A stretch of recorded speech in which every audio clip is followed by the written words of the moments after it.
दुनिया भर में आपदा से निपटने में भारत अगुवाई कर रहा है। Collision for disaster resilient infrastructure इसका जीता जागता उदाहरण है। कुछ ही वर्षों में 40 से ज्यादा देश और संगठन भारत की पहल पर बने इस संगठन का हिस्सा बन गए हैं। इस कड़ी में प्रधानमंत्री नरेंद्र मोदी मंगलवार को डिजास्टर रेजिलिएंट इंफ्रास्ट्रक्चर पर इंटरनेशनल कॉन्फ्रेंस 2023 ICDRI में शामिल हुए। पीएम मोदी ने कॉन्फ्रेंस को वर्चुअली संबोधित किया। प्रधानमंत्री मोदी ने कहा, आपदाओं का प्रभाव स्थानीय नहीं होता है, इसलिए हमारी प्रतिक्रिया भी अलग थलग नहीं, एकीकृत होनी चाहिए। Disaster in one region can have a big impact on a completely different region. Therefore, our response has to be integrated, not isolated. Friends, in just a few years, Bharat की अगुवाई वाले CDRI ने दिल्ली में आपदा प्रतिरोधी बुनियादी ढांचे पर 2 दिवसीय अंतर्राष्ट्रीय सम्मेलन का आयोजन किया है।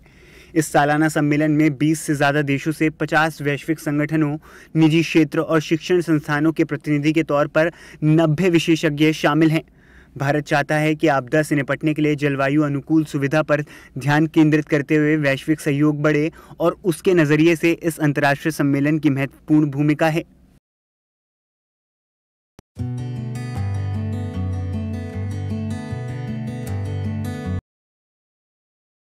चीन अरुणाचल प्रदेश को लेकर अपनी जिद नहीं छोड़ रहा है।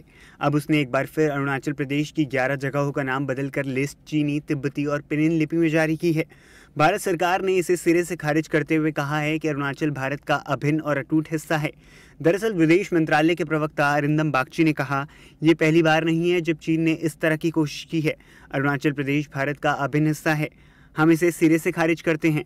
उन्होंने कहा कि आविष्कार किए गए नामों को सौंपने का प्रयास इस वास्तविकता को नहीं बदलेगा। वहीं दूसरी तरफ कांग्रेस ने इस मामले पर केंद्र की सरकार को घेरा। कांग्रेस ने ऑफिशियल ट्विटर अकाउंट पर तंज कसते हुए लिखा है, जब पीएम चीन को क्लीन चिट देंगे तो उसका मन तो बढ़ेगा ही। वहीं खड़गे ने ट्वीट करके कहा कि पीएम मोदी द्वारा चीन को क्लीन चिट दिए जाने का नतीजा पूरा देश भुगत रहा है। वहीं कांग्रेस नेता ने राहुल गांधी का पुराना बयान भी ट्वीट किया है। सरकार की सोच के बारे में आज आपको बताना चाहता हूं। कुछ दिन पहले इंटरव्यू में एक मंत्री ने कहा कि चाइना की इकोनॉमी हिंदुस्तान की इकोनॉमी से बड़ी है, तो हम उनसे कैसे लड़ सकते हैं। चाइना की इकोनॉमी हिंदुस्तान की इकोनॉमी से बड़ी है तो हम उनसे कैसे लड़ सकते हैं।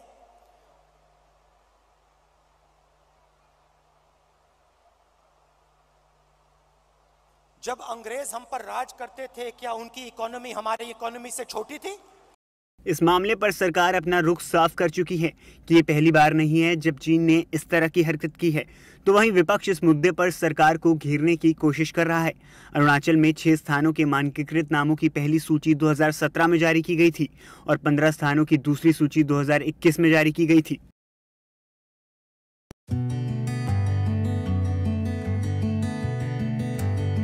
नमस्कार, मैं हूं आपके साथ कांची बंसल। कहते हैं राजनीति एक ऐसी चीज है जो भाई को भाई से अलग कर देती है, पिता को बेटे से अलग कर देती है। लेकिन अब राजनीति ने पति और पत्नी के भी रास्ते जुदा कर दिए हैं। दरअसल यूपी सरकार में परिवहन मंत्री दयाशंकर सिंह और पूर्व मंत्री स्वाति सिंह की राहें अलग हो गई हैं। दयाशंकर और स्वाति का तलाक हो गया है। कोर्ट ने दोनों के तलाक पर मुहर लगा दी है। 22 साल पहले जिस रिश्ते की शुरुआत प्यार की बुनियाद पर हुई थी, उसका अंत हो गया है। फैमिली कोर्ट लखनऊ के न्यायाधीश ने 28 मार्च को 18 मई 2001 को हुए दोनों के विवाह को खत्म मानने का निर्णय लिया है। हालांकि पिछले कई सालों से दयाशंकर और स्वाति अलग अलग रह रहे थे। हालांकि स्वाति सिंह ने पारिवारिक विवादों के चलते साल 2012 में दयाशंकर सिंह के तलाक के लिए लखनऊ में पारिवारिक न्यायालय में मुकदमा दाखिल किया था। इस मामले को अदालत ने विचार के साथ स्वीकार करते हुए दयाशंकर सिंह को अपना पक्ष रखने और आपत्ति दाखिल करने के लिए नोटिस जारी किया था। मुकदमे की सुनवाई के दौरान ही साल 2017 में बीजेपी ने स्वाति सिंह को विधानसभा चुनाव का टिकट दे दिया। स्वाति सिंह जीती और सरकार में उन्हें मंत्री पद मिला। इसके बाद वे अदालत में सुनवाई के दौरान हाजिर नहीं हुई। स्वाति की लगातार गैर हाजिरी के चलते फैमिली कोर्ट के अपर प्रधान न्यायाधीश प्रथम ने साल 2018 में उनके मुकदमे को पैरवी के अभाव से खारिज कर दिया। दयाशंकर सिंह और स्वाति सिंह के बीच रिश्ते की बुनियाद अखिल भारतीय विद्यार्थी परिषद से पड़ी। दोनों उसमें सक्रिय थे। बताया जाता है कि स्वाति सिंह इलाहाबाद में MBA की पढ़ाई कर रही थी और दयाशंकर सिंह लखनऊ विश्वविद्यालय के छात्र राजनीति में नेता थे। परिषद के कार्यक्रमों में दोनों का मेलजोल बढ़ा, उनके रिश्ते को मजबूती मिली। कुछ ही समय में दोनों विवाह के बंधन में बंध गए। बाद में स्वाति सिंह ने लविवी में PhD में पंजीकरण कराया, साथ ही यहीं पर पढ़ाने भी लगी। उस समय दयाशंकर सिंह से जुड़े छात्रों और विद्यार्थी परिषद के कार्यकर्ताओं के बीच भैया भाभी का संबंध खूब चर्चा में था। बाद में दोनों के बीच कई बार तल्खियों की बात भी लोगों को सुनाई दी, लेकिन सब यही चाहते रहे कि रिश्ते की डोर हमेशा जुड़ी रहे। सियासत में स्वाति सिंह की एंट्री फिल्मी स्टाइल में हुई। दयाशंकर सिंह की पूर्व मुख्यमंत्री मायावती को लेकर एक टिप्पणी के बाद जब विवाद में उनके परिवार को घसीटा गया तो स्वाति सिंह मुखर हुई।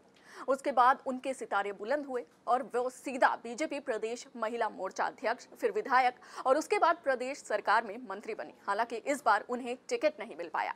दयाशंकर सिंह हाल ही में हुए चुनाव में बलिया से जीत दर्ज करा चुके हैं, लेकिन अब आखिरकार इस रिश्ते का अंत हो चुका है।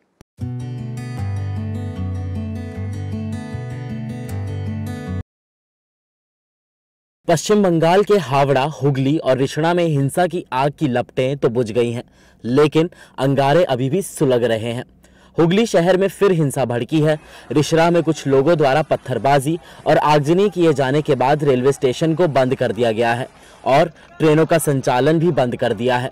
हिंसा पर टीएमसी और बीजेपी के बीच बयानबाजी का दौर जारी है और पश्चिम बंगाल की मुख्यमंत्री ममता बनर्जी ने बीजेपी पर हिंसा के लिए फंडिंग का आरोप लगाया है। साथ ही कहा कि दंगा करने वालों पर सख्त कार्रवाई की जाएगी। बीजेपी लोकेरा आज के पारे ना ताई दंगा करबार जन्नो बाइरेर गुंडादेर भाड़ा करे निये आसे एबं एटाके आमी बोलते चाई दंगा नय, इट्स ए क्रिमिनल वायलेंस। वहीं दूसरी तरफ बीजेपी ने इसके लिए ममता सरकार को जिम्मेदार ठहराया है। विपक्ष ने राज्य में हुई हिंसा पर सरकार से सवाल किए हैं और इन दंगों को सरकार की नाकामी बताया है। जो हिंदुओं के ऊपर रामनवमी के शोभा यात्रा के ऊपर मुस्लिम लोगों का जो अटैक, इसमें हम लोग के पास एकदम सामने जो आते हैं कि एपिसमेंट का पॉलिटिक्स ममता बनर्जी कर रहे हैं। सामने पंचायत इलेक्शन है, लोकसभा इलेक्शन है, उसका वोट मुस्लिम वोट डिवाइड हो गया। मुस्लिम वोट को एक साथ के लिए पूरा प्री प्लान्ड है। वहीं बीजेपी नेता शुभेंदु अधिकारी ने भी ट्वीट करके पूछा कि बमबारी और आगजनी की घटनाएं क्यों हुई। आज किसी ने कोई जुलूस नहीं निकाला। राज्य सरकार ने दावा किया कि सब ठीक है। कानून व्यवस्था बनाए रखने में ये शहर पूरी तरह से विफल है। पश्चिम बंगाल के शांति प्रिय लोगों की सुरक्षा के लिए केंद्रीय सशस्त्र पुलिस बलों की तैनाती ही एकमात्र समाधान है। उधर बीजेपी नेता दिलीप घोष ने भी टीएमसी सरकार पर निशाना साधते हुए कहा, আর কালকে যখন আমি গেছি শ্রীরামপুরে এই রিষড়াতে সমস্ত 2 ঘন্টা 2.5 ঘন্টা শোভাযাত্রা কমপ্লিট হয়ে গেছে। প্রায় একটুখানি গেলে মহেশের রথ যেখান থেকে হয় সেখানে আমাদের সমাপনের ব্যাপার ছিল, তার আগেই ঠিক ওই মসজিদ পাড়া থেকে গন্ডগোল হয়। আগামী 6 তারিখ অবধি সারা বাংলায় বিভিন্ন জায়গায় মিছিল আছে আর এটা প্রতি বছর হয়। টিএমসি ঠিক করবে না হিন্দু সমাজ কবে মিছিল করবে, কবে উৎসব করবে, তারা কবে ছুটি দেবেন, কবে ইলেকশন করবেন, কবে পঞ্চায়েত ইলেকশন করবেন সেটা ঠিক করুন, বাকিটা হিন্দু সমাজের উপরে ছেড়ে দিন। गौरतलब है कि पश्चिम बंगाल के राज्यपाल सीवी आनंद बोस ने भी हिंसा प्रभावित हुगली का दौरा किया और हुगली के रिसड़ा रेलवे स्टेशन का जायजा लेने पहुंचे। रिसड़ा और पड़ोसी श्रीरामपुर के प्रभावित इलाकों में सुरक्षा बल तैनात कर दिए गए हैं और इंटरनेट सेवाएं बंद है ताकि अफवाहों पर रोक लग सके।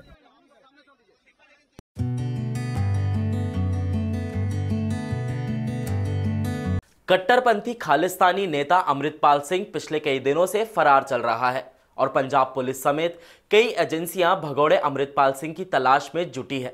ऐसे में अमृतपाल सिंह की पत्नी किरणदीप कौर उनके बचाव में सामने आई है और किरणदीप कौर ने कहा है जिस तरह से पुलिस उन्हें हिरासत में लेने की कोशिश कर रही है वो अवैध है। नमस्कार, मैं अमित दीवान और आज के एक्सप्लेनर में बात होगी अमृतपाल सिंह की पत्नी किरणदीप कौर की, जिसने अमृतपाल सिंह के कामों को सही ठहराया है और साथ ही कहा कि जिस तरह पुलिस उसे पकड़ने की कोशिश कर रही है वो गलत है।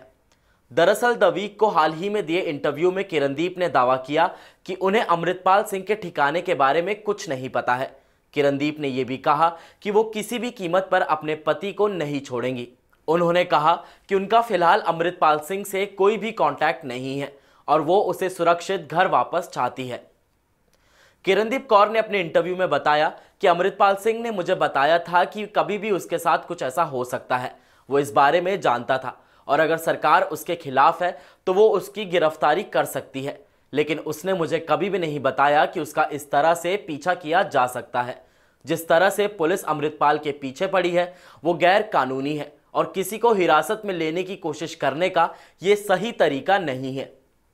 ब्रिटेन में रहने वाली 29 साल की किरणदीप कौर कथित तौर पर पंजाब पुलिस के रडार पर है, क्योंकि उनका नाम कथित तौर पर अमृतपाल सिंह की गतिविधियों और संगठन वारिस पंजाब दे के लिए विदेशी संगठनों से पैसा जुटाने में सामने आया है।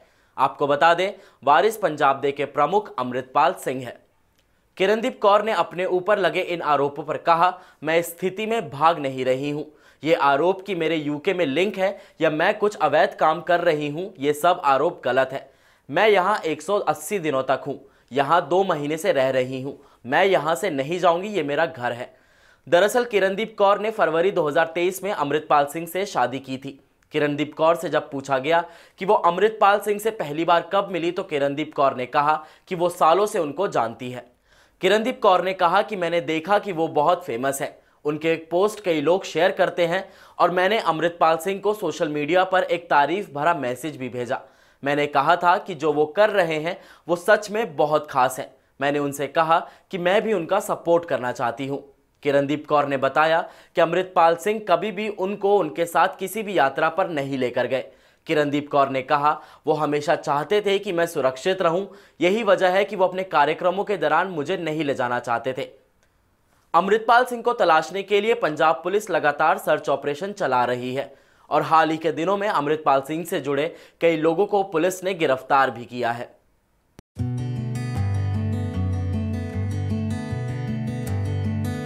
दिल्ली मेट्रो अपने आप में एक शहर की तस्वीर लेकर चलती है। इसमें रोजाना सफर करने वाले लोगों को कई ऐसे रंग देखने को मिलते हैं जिनके बारे में उन्होंने कभी सोचा भी नहीं होगा। कभी सीट को लेकर लोगों की कहासुनी के वायरल वीडियो होते हैं तो कभी महिलाओं के बीच की लड़ाई। लेकिन आजकल दिल्ली मेट्रो का एक वीडियो सोशल मीडिया पर जमकर शेयर किया जा रहा है। इस वीडियो में एक लड़की उर्फी जावेद जैसे ड्रेस पहनकर सफर करती दिखाई दे रही है। इस लड़की का ये वीडियो जमकर शेयर किया गया। कुछ लोग इस पहनावे को आपत्तिजनक बता रहे हैं तो कुछ लोग इसे खुलेपन की दुहाई दे रहे हैं। नमस्कार, मैं हूं सलोनी सरीन। दिल्ली मेट्रो के कोच में कथित तौर पर छोटे कपड़ों में यात्रा कर रही एक लड़की का वीडियो सोशल मीडिया पर इस वक्त तेजी से वायरल हो रहा है। सोशल मीडिया पर वायरल वीडियो में लड़की अन्य महिला यात्रियों के साथ छोटे कपड़ों में मेट्रो कोच के अंदर बैठी हुई नजर आती है। बाद में वह लड़की खड़ी होकर वहां से चली जाती है। इस लड़की का नाम रिधिम चानाना है और उसकी उम्र 19 साल है। इस घटना के बाद दिल्ली मेट्रो ने एक बयान में कहा, डीएमआरसी अपने यात्रियों से सभी सामाजिक शिष्टाचार और प्रोटोकॉल का पालन करने की उम्मीद करती है जो समाज में स्वीकार है। यात्रियों को ऐसे किसी भी गतिविधि में शामिल नहीं होना चाहिए या ऐसा कोई पहनावा नहीं पहनना चाहिए जिससे दूसरे यात्रियों की संवेदनाएं आहत हों। डीएमआरसी के ऑपरेशन एंड मेंटेनेंस एक्ट की धारा 59 के तहत अश्लीलता एक दंडनीय अपराध है। यात्रियों से अपील करते हैं कि वे मेट्रो में यात्रा के दौरान शिष्टाचार बनाए रखें। हालांकि डीएमआरसी ने आगे कहा कि यात्रा के दौरान पसंद के कपड़े पहनना किसी का भी व्यक्तिगत मामला हो सकता है और यात्रियों से उम्मीद की जाती है कि वे जिम्मेदार तरीके से अपना बर्ताव रखें।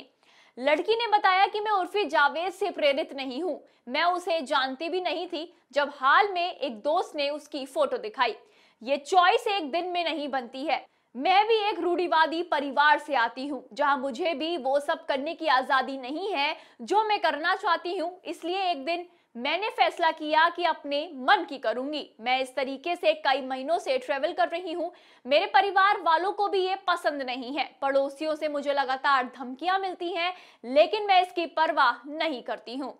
रिदम के कपड़ों को लेकर डीएमआरसी ने एक बयान जारी किया था और कहा था कि ऐसे कपड़े पहनने वालों पर कार्रवाई हो सकती है। इस बारे में पूछने जाने पर रिदम ने कहा कि दिल्ली मेट्रो के अंदर जो वीडियोग्राफी पॉलिसी ही नहीं है, जीएमआरसी खुद अपने नियम को ही भूला जा रहा है। अगर उनको मेरे कपड़ों से दिक्कत है तो उनको उन लोगों से भी दिक्कत होनी चाहिए जिन्होंने ये वीडियो शूट किया है। Bell icon, never miss an update.